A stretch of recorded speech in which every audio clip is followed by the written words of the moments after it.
ভারতীয় গোয়েন্দা সংস্থা রয়ের প্রধান পরাগ জৈন মিরপুর থেকে গ্রেপ্তার এবং এটি আবার কোন দেশে আনুষ্ঠানিকভাবে প্রকাশ করে। ভারতের গোয়েন্দা সংস্থা রয়ের প্রধান পরাগ জৈন তিনি বাংলাদেশে অবস্থান করছিলেন এবং সর্বশেষ যে তথ্য গণমাধ্যম দিচ্ছে তাতে ঢাকা থেকে গ্রেপ্তার হয়েছেন তিনি। রয়ের প্রধানকে গ্রেপ্তার করে রাখতে হবে যেন হাদির আসামি যারা ভারতে গ্রেপ্তার হয়েছে তাদেরকে ভারত দিতে বাধ্য হয়। দর্শক, রাজনীতিতে চাঞ্চল্যকর ঘটনা ঘটে গেছে। আপনি চমকে উঠবেন শুনলে, গা শির উঠবে। কি ঘটছে? র প্রধান ঢাকায় এখন। কেন র প্রধান ঢাকায়? কে ভিসা দিয়েছে? কে আমন্ত্রণ জানিয়েছে? কেন এসেছেন? দর্শক, আপনার চমকে উঠবেন, আমি তথ্যগুলো দিচ্ছি আপনাদের। এতে বোঝা গেল যে ভক্তের সঙ্গে সম্পর্ক আসলে আমাদের মধুর নাই। সম্পর্কে এখন অত্যন্ত তিক্ততা বিরাজ করতেছে এবং শেখ হাসিনাকে ফেরত না দিলে, ওসমান হাদির হত্যাকারী, স্বরাষ্ট্রমন্ত্রী সাবেক কামাল, ওবায়দুল কাদের সহ অন্যান্য সবাইকে ফেরত না দিলে ভারতের সঙ্গে সম্পর্ক উন্নয়ন হবে না।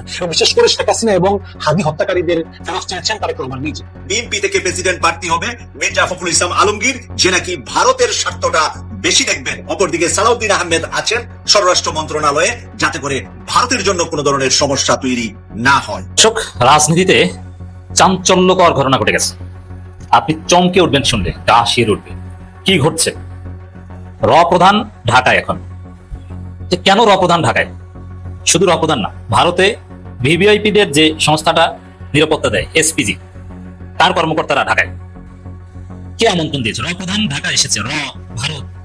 এটা এখন বাংলাদেশের মানুষ প্রচন্ডভাবে ভারতের আধিপত্যবাদের বিরুদ্ধে সোচ্চার। বিশেষ করে 5 আগস্ট সন্ধ্যায় শেখ হাসিনাকে নয়াদিল্লিতে অডিও বক্তব্য দেওয়ার সুযোগ দেয় বাংলাদেশ সরকার, বাংলাদেশের জনগণ ভারতের উপর প্রচন্ড ক্ষুব্ধ। সেই মুহূর্তে র প্রধান বাংলাদেশে। কে ভিসা দিয়েছে? কে আমন্ত্রণ জানিয়েছে? কেন এসেছেন? আপনার চমকে উঠবেন, আমি তথ্যগুলো দিচ্ছি আপনাদের। গা শির উঠবে যে আমরা কোথায় বসেছি, কি হচ্ছে। আমরা তাহলে পররাষ্ট্র মন্ত্রণালয়ের পক্ষ থেকে যে বড় বড় কথা শুনছি, এগুলো কি লোক দেখানো? আসলে কি আমরা কি আসলে স্বাধীন, না ভারতের কাছে নত জানো? না আমরা যাই বলি না কেন ভারত ওটা গুনেই না, তারা তাদের মতোই আমাদেরকে চালাতে চায়? এই প্রশ্নগুলো আমার সামনে আসছে।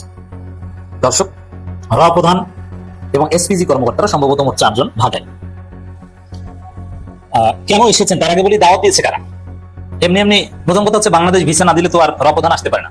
এই র প্রধান এ কিন্তু খুব ডেঞ্জারাস লোক। র সারা পৃথিবীর ডেঞ্জারাস গোয়েন্দা সংস্থাগুলোর মধ্যে একটা। মোসাদ, র, এগুলো প্রথম সারি, রিসার্চ এন্ড অ্যানালাইসিস উইং।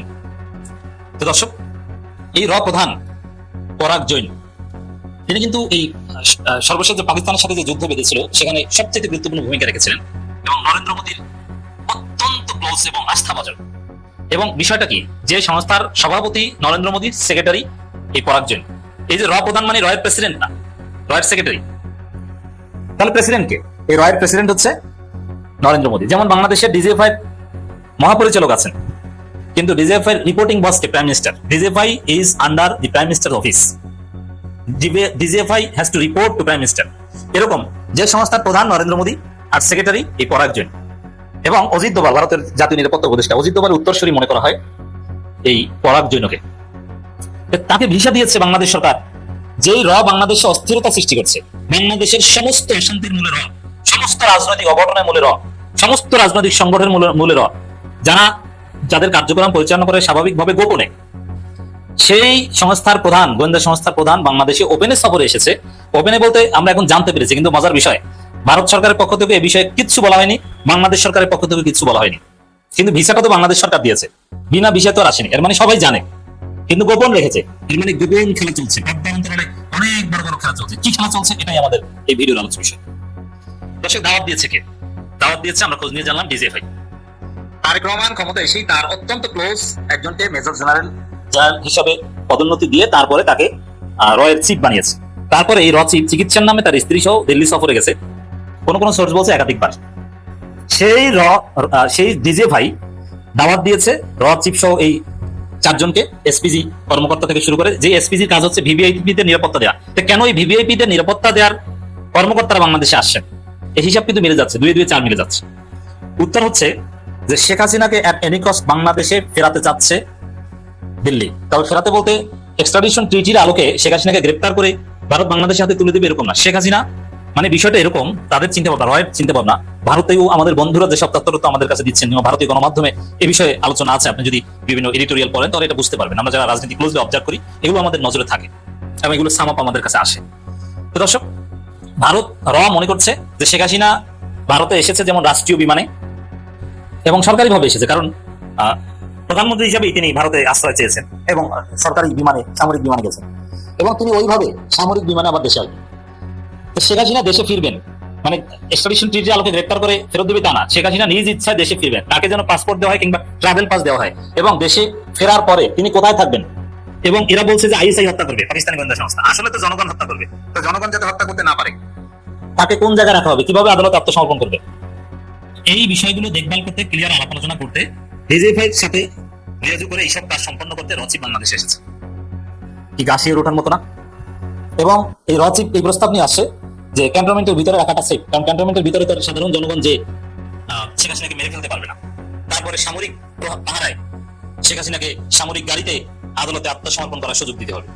তারপরে শেখ হাসিনার জেল হবে কোথায়, তাও ওই ক্যান্টনমেন্টের ভিতরে সাব জেল, যেহেতু মানুষ শেখ হাসিনাকে মেরে ফেলতে পারে কিন্তু ক্যান্টনমেন্টের ভিতরে যেতে পারবে না। এই আলাপ আলোচনা করতে এসেছে। একই সাথে তারেক রহমান যাতে সেপ্টেম্বরে দিল্লি সফরে যান, এতে যাতে বাধ্য করা যায় সেই চেষ্টা করতে এসেছে। আরেকটা মজার তথ্য দিই, এগুলো কিন্তু গণমাধ্যমে খোলামেলা কোনো আলোচনা হয় না, এগুলো সব নীরবে নিবৃতে গোপন খেলা, গোয়েন্দা সংস্থার খেলা। তা রাজনীতিতে জামাত বিএনপি অনেকে অনেক কিছু দেখেন, আপনারা যা দেখেন ওটা রাজনীতি না, রাজনীতির আসল খেলা যা দেখেন না। এই যে রচিব পরাগ জৈন বাংলাদেশে এসেছেন, চীন হয়ে এসেছেন। কেন চীন হয়ে এসেছেন? চীনকে ম্যানেজ করে এসেছেন নাকি? আগে চীন সফরে গেছেন, চীন সফর থেকে তারপরে দিল্লি হয়ে বাংলাদেশে এসেছেন এবং বাংলাদেশ সরকার তাকে ভিসা দিয়েছে, ডিজিএফআই আমন্ত্রণ জানিয়েছে। মানে ডিজিএফআই তো আমন্ত্রণ শখে জানিয়েছে তা না, ডিজিএফআই কে বলেছে যে আমাকে ইনভাইটেশন লেটার পাঠাও, ওইটা দিয়ে আমি ভিসার আবেদন করি। আপনারা জানেন যে ভিসার আবেদন করতে একটা কারণ দেখানো হবে, যে আমি ভিজিট করতে যাচ্ছি বা কোনো একটা সরকারি কাজে যাচ্ছি, সরকারি কাজে গেলে সেখানে ইনভাইটেশন লেটার দেখাতে যে আমাকে আমন্ত্রণ জানিয়েছে বা ইত্যাদি ইত্যাদি। তো দর্শক, ডিজিএফআই এর মাধ্যমে ইনভাইটেশন লেটার ওটার মাধ্যমে এসেছে। এটা বাংলাদেশের জন্য অশনি সংকেত। বাংলাদেশের জনগণকে চূড়ান্ত লড়াইয়ের প্রস্তুতি নিতে হবে, রয়ের এই সম্ভাবনাকে নস্যাৎ করতে হবে। বিএনপি সরকার উচিত হয়নি ভিসা দেওয়া, আর ডিজিএফআই কে কারা দায়িত্ব পালন করে, কি তারা কি চায়, এটা বিএনপি সরকারকে ভাবতে হবে, কারণ হাসিনা আসলে সবার আগে পতন হবে। ভারতীয় হাইকমিশনার দীনেশ ত্রিবেদী বেশ কিছুদিন আগে জয়েন করলেও তার সঙ্গে এতদিন প্রধানমন্ত্রী তারেক রহমানের কোনো সাক্ষাৎ হয়নি, কিন্তু গতকালকে সাক্ষাৎ হয়ে গেল এবং এই সাক্ষাৎ নিয়ে কিন্তু প্রচুর আগ্রহ ছিল নেটিজেনদের মাঝে। বিশেষ করে 5 আগস্ট শেখ হাসিনার যে সাংবাদিক সম্মেলন, সেই সাংবাদিক সম্মেলন ঘিরে দুই দেশের ভিতরে যখন সম্পর্ক অত্যন্ত উত্তেজনাপূর্ণ অবস্থা বিরাজ করতেছে, সেই সময়ে ভারতীয় হাইকমিশনারের সঙ্গে প্রধানমন্ত্রী তারেক রহমানের সাক্ষাৎ অবশ্যই তাৎপর্যপূর্ণ এবং সবার নজর ছিল ওই দিকে। এখন প্রশ্ন উঠতে যে তাহলে তারেক রহমানের সঙ্গে দীনেশ ত্রিবেদীর কি নিয়ে কথা হলো? এখানে বলে রাখা ভালো, দীনেশ ত্রিবেদী হচ্ছে প্রথম ভারতীয় হাইকমিশনার যিনি রাজনীতিবিদ, যিনি কোনো আমলা না, একজন রাজনীতিবিদকে, একজন বিজেপি নেতাকে পাঠিয়েছে বাংলাদেশ। এতে বোঝা যায় বাংলাদেশের গুরুত্ব কতখানি ভারত দিচ্ছে। এবং আরেকটি বিষয় যেটা বলেছি, এটা হচ্ছে যে বিশ্বের অন্যান্য দেশগুলোর সঙ্গে ডিল করে ভারতের বিদেশ মন্ত্রণালয়, কিন্তু বাংলাদেশের সঙ্গে ডিল করা হয় প্রধানমন্ত্রী দপ্তর থেকে। এবং এটা দেখা বলা করেন প্রধানমন্ত্রীর পক্ষে নিরাপত্তা উপদেষ্টা অজিত দোভাল। বাংলাদেশ কিন্তু ভারতের পররাষ্ট্র মন্ত্রণালয়ের সঙ্গে ডিল করে না, বাংলাদেশ ডিল করে সরাসরি প্রধানমন্ত্রীর কার্যালয়ের সঙ্গে। তো এই হিসাবে দীনেশ ত্রিবেদী তিনি সরাসরি accountable to Indian prime minister Narendra Modi and his security adviser Ajit Doval, S Jaishankar না। তো এখন আলাপ হয়েছে এবং আলাপের যেই বডি জেস্টার মানে অঙ্গভঙ্গি আপনারা দেখবেন তারেক রহমান মাঝে বসছে এবং দীনেশ ত্রিবেদী এক পাশে বসছে। সাধারণত আমরা দেখি কি যে যখন কথা হয় তখন সামনে থাকে দুটা চেয়ার, একটাই তারেক রহমান আরেকটাই দীনেশ ত্রিবেদী, কিন্তু এখানে সামনে একটা চেয়ার তারেক রহমান বসা, এক পাশে দীনেশ ত্রিবেদী সহ ভারতীয়রা বসা, আরেক পাশে খলিলুর রহমান সহ অন্যরা বসা, তারেক রহমান মধ্যমণি, তিনি মাঝে একটা চেয়ারে বসা। আর মানে হচ্ছে যে সম্পর্কটা যে আসলে অতটা গভীর না এবং সম্পর্কটা যে মজবুত না, এটা কিন্তু এই মিটিং এর যে বডি জেস্টার বঙ্গভঙ্গি এতেই কিন্তু বোঝা যায়। তারেক রহমান পারতো না দীনেশ ত্রিবেদীকে একদম কাছে বসিয়ে কথা বলতে? শেখ হাসিনা যেমন এর আগের প্রণয় কুমার ভার্মার সঙ্গে একদম মানে কথা বলতে একদম মুখের কাছে মুখ নিয়ে পাশাপাশি বসে, এটা বোঝা যায় যে শেখ হাসিনার সঙ্গে ভারতের সম্পর্ক কতটা অন্তরঙ্গ ছিল।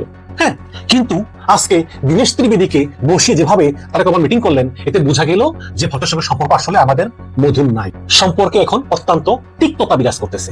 অনেকে বলবেন যে ভাই তারেক রহমানের স্টাইল এরকম না। কিছুদিন আগে মার্কিন রাষ্ট্রদূত বেন ক্রিস্টেনসেন যখন তারেক রহমানের সঙ্গে মিটিং করলেন, তখন কিন্তু তারেক রহমান দুইটা চেয়ার পাশাপাশি, একটা তারেক রহমান আরেকটাতে মার্কিন রাষ্ট্রদূত বেন ক্রিস্টেনসেন, এর পাশে সাধারণ চেয়ারে মার্কিন প্রতিনিধি, এবার সাধারণ চেয়ারে বাংলাদেশ প্রতিনিধি। কি তারেক রহমান পাশাপাশি বসে তাকে সম্মান দিয়েছেন, যেটা এই ভারতীয় হাইকমিশনার দীনেশ ত্রিবেদীর ক্ষেত্রে ঘটেনি।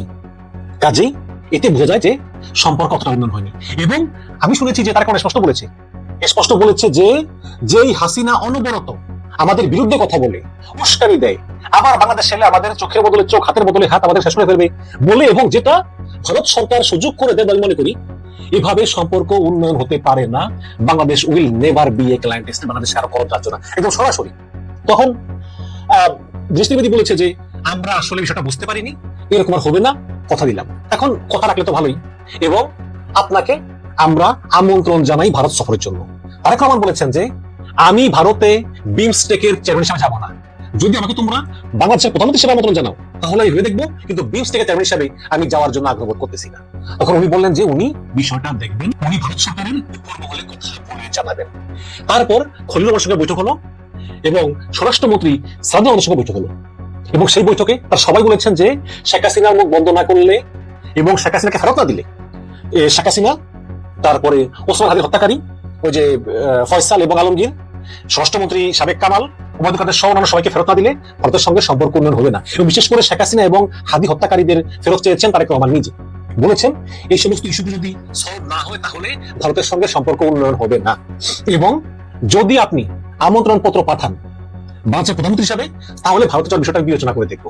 এবং এরপর দেরি না করে সরাসরি দীনেশ ত্রিবেদী চলে যান বিমানবন্দরে, সেখানে একটি বিমানে করে তিনি চলে যান ভারতের রাজধানী দিল্লিতে, এবং সেখানে অবশ্যই নরেন্দ্র মোদী এবং অজিত দোভালের সঙ্গে মিটিং করে তিনি বাংলাদেশের উদ্বেগের বিষয় তিনি জানাবেন।